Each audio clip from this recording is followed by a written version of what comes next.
할렐루야. 오늘 또 하나님의 은혜와 평강이 여러분 가운데 함께하기를 축복합니다. 또 말씀을 묵상하면서 하나님의 음성을 듣는 복된 시간이 되기를 축복합니다. 우리는 예수님을 임마누엘이라고 부릅니다. 이 말씀은 마태복음 1장 23절 말씀에 이를 번역하면 하나님이 우리와 함께 계시다 하는 뜻이라고 말씀하고 있고, 또 마태복음 28장 20절 말씀에 보면 볼지어다 내가 세상 끝날까지 너희와 함께 있으리라고 말씀하셨습니다. 우리 하나님은 우리와 함께 하시기 위해서 예수 그리스도로 이 땅에 오셔서 우리와 함께 하시고 성령님께서 오늘 우리와 함께 계십니다. 임마누엘 되신 주님께서 우리와 함께 하심으로 오늘 또 주님이 주시는 은혜와 능력과 용기를 가지고 사명을 다하는 삶을 사는 저와 여러분들이 되시기를 주님의 이름으로 간절히 축원합니다. 오늘 아침 하나님께서 우리에게 허락해 주신 말씀은 사도행전 18장 9절에서 17절 말씀입니다. 그런데 어느 날 밤에 환상 가운데 주님께서 바울에게 말씀하셨다. 무서워하지 말아라. 잠자코 있지 말고 끊임없이 말하여라. 내가 너와 함께 있으니 아무도 너에게 손을 대어 해하지 못할 것이다. 이 도시에는 나의 백성이 많다. 바울은 그들 가운데에서 하나님의 말씀을 가르치면서 1년 6개월 동안 머물렀다. 그러나 갈리오가 아가야 주 총독으로 있을 때 유대 사람이 한패가 되어 바울에게 달려들어 그를 재판장으로 끌고 가서 이 사람은 법을 어기면서 하나님을 공경하라고 사람들을 선동하고 있습니다 하고 말하였다. 바울이 막 입을 열려고 할 때에 갈리오가 유대 사람에게 말하였다. 유대 사람 여러분, 사건이 무슨 범죄나 악행에 관련된 일이면 내가 여러분의 송사를 들어주는 것이 마땅할 것이요. 그러나 문제가 언어와 명칭과 여러분의 율법에 관련된 것이면 여러분이 스스로 알아서 처리하시오. 나는 이런 일에 재판관이 되고 싶지 않소. 그래서 총독은 그들을 재판정에서 몰아냈다. 그들은 회당장 소스데네를 붙들어다가 재판정 앞에서 때렸다. 그러나 갈리오는 이 일에 조금도 참견하지 않았다. 아멘. 사도 바울은 그 당시에 문화와 철학의 중심지였던 아테네에서 복음을 전하고 이번에는 교통의 중심지인 고린도에 와서 복음을 전합니다. 그러니까 이 중심지에서 복음이 사방으로 퍼지는데 중요한 그런 역할을 하게 되지요. 그러나 여전히 유대인들은 고린도에서도 사도 바울을 비방하고 핍박하게 됩니다. 사도 바울은 전혀 여기에 개의치 않지요. 의례 있는 일이기 때문에 옷에 먼지 털듯이 툴툴 털고 그냥 처신하게 됩니다. 그리고 바울은 당신들이 그렇게 복음을 받지 않으면 나는 이방인으로 간다 하고 선언을 하게 됩니다. 그리고 그런 속에서도 많은 사람들이 예수 믿게 되고 이방인도 복음을 받아들이게 됩니다. 디디오 유스도라는 사람도 하나님을 공경했고 회당장 그리스보도 온 집안 식구들과 더불어 세례를 받으면서 주님을 영접하고 신자가 됩니다. 이쯤에 하나님께서 환상 중에 사도 바울에게 말씀하십니다. 오늘 본문 9절 말씀. 그런데 어느 날 밤에 환상 가운데 주님께서 바울에게 말씀하셨다. 무서워하지 말아라. 잠자코 있지 말고 끊임없이 말하여라. 내가 너와 함께 있으니 아무도 너에게 손을 대어 해하지 못할 것이다. 이 도시에는 나의 백성이 많다. 이렇게 말씀해요. 짧은 구절이지만 참 귀한 말씀들이 많은데요. 여기 대충 4가지로 말씀을 하고 계시는데 그 첫째가 무서워하지 말아라예요. 우리 하나님은 우리에게 사명을 맡겨주시면서 먼 산 바라보듯이 너 알아서 잘 해봐라 이렇게 하시는 하나님이 아니십니다. 하나님은 우리에게 사명을 주시면 끊임없이 능력도 주시고 믿음도 주시고 용기도 주십니다. 늘 그리고 격려해 주세요. 무서워하지 말아라 말씀하고 있습니다. 어찌 사도 바울인들 이런 일을 당했을 때 두려움이 없겠으며 어찌 그 마음에 상처가 되지 않았겠습니까? 가끔 여러분 전쟁 영화를 이렇게 보시면 이제 저 영웅들 앞에서 좀 무서워하는 이 낮은 계급의 사람들이 묻지요. 당신은 두렵지 않습니까? 이렇게 물어요. 그러나 항상 똑같은 대답이 오지요. 나도 무섭습니다. 다 무서운 거예요. 두려움이 없는 사람이 어디 있겠습니까? 사도 바울인들 생명이 왔다 갔다 하는데 어떻게 두려움이 없을 수 있으며 마음이 아프지 않을 수 있겠습니까? 아무리 그분이 성자라도 순교하신 분들이라도 죽음에 대한 두려움 없이 그런 일을 감당했을까요? 예수님도 두려움이 있으셨어요.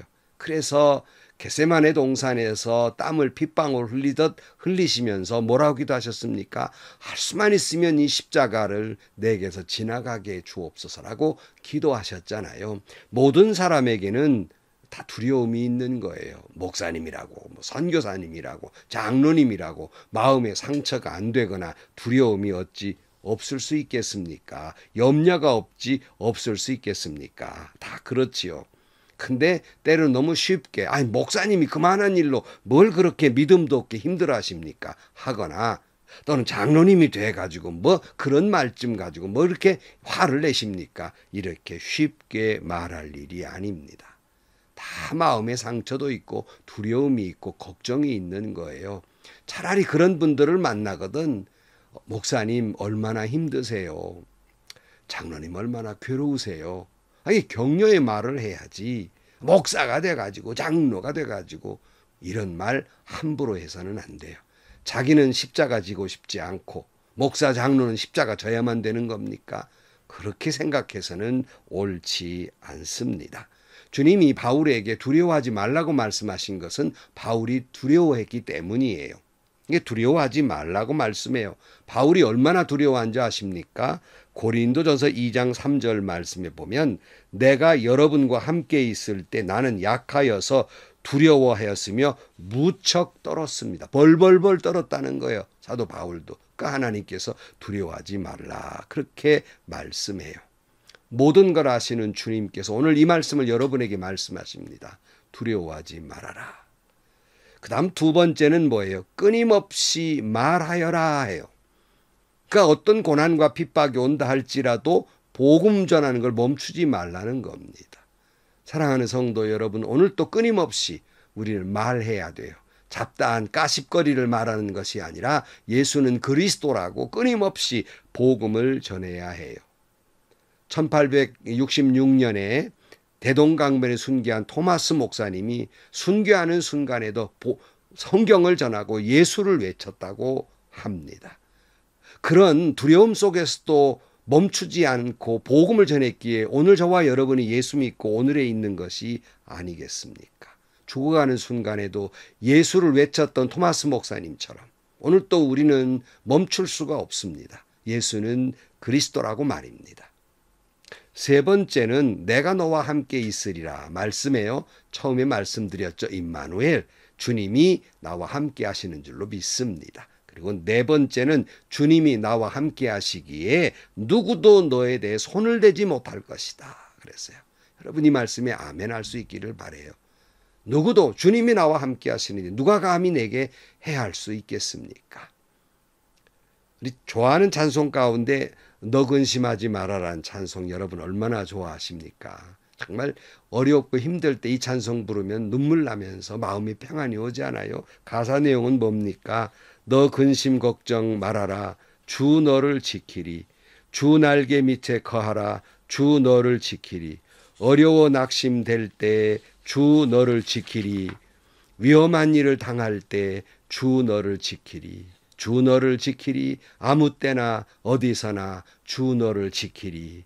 늘 지켜주시리. 여러분 주 날개 밑에서 주님 여러분을 지켜주실 것입니다. 근심과 걱정하지 않기를 바랍니다. 11절 말씀, 바울은 그들 가운데서 하나님의 말씀을 가르치면서 1년 6개월 동안 머물렀다 그래서요. 사도 바울이 고린도에 1년 6개월 동안 머무르며 말씀을 전했는데요. 이 바쁜 선교 사역에서 1년 6개월 동안 바울이 머물렀다는 건 상당히 긴 시간이었어요. 열심히 복음을 가르치고 열심히 예수는 그리스도라는 말을 멈추지 아니했습니다.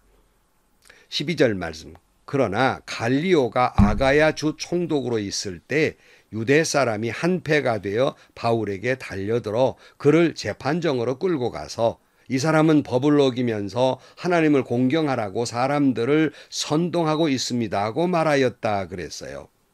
그러니까 여전히 유대인들이 이 복음 전하는데 방해되는 건 여전했지요.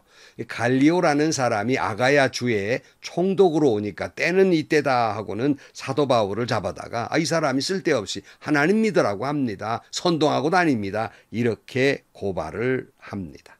그러나 여러 번 말씀드렸습니다만 당시의 로마는 여러 종교를 용인하는 그런 시대였어요.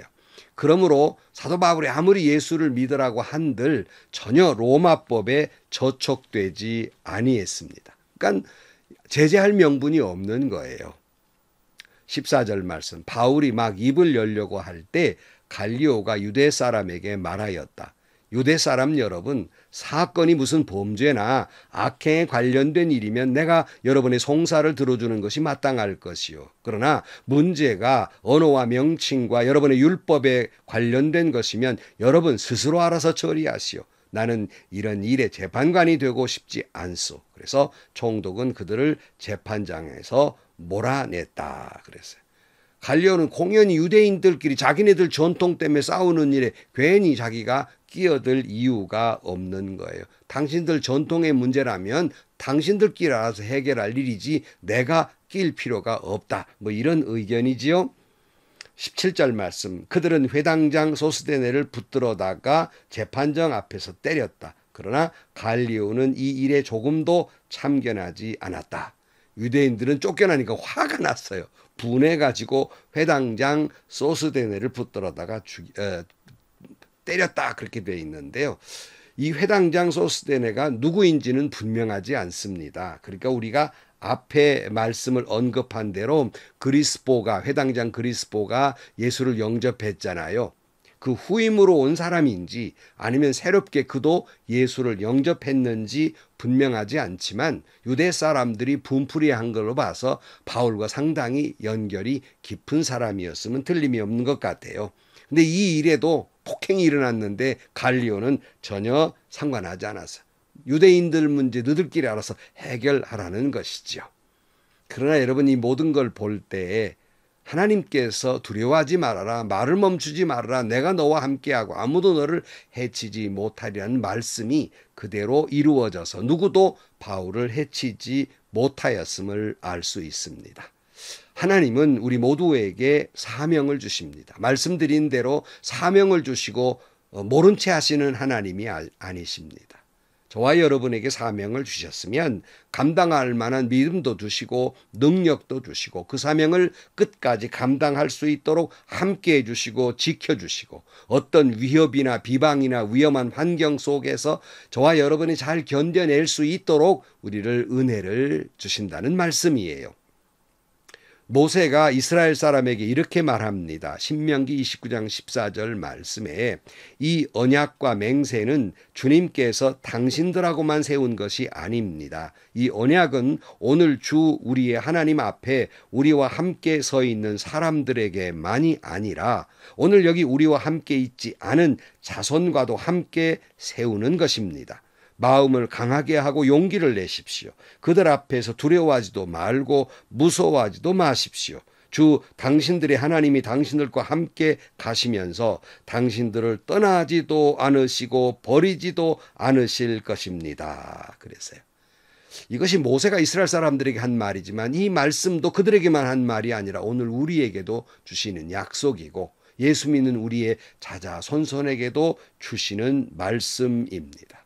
그런 거로 마음을 강하게 하고 용기를 갖게 되기를 축복합니다. 두려워하지도 말고 무서워하지도 말기를 바랍니다.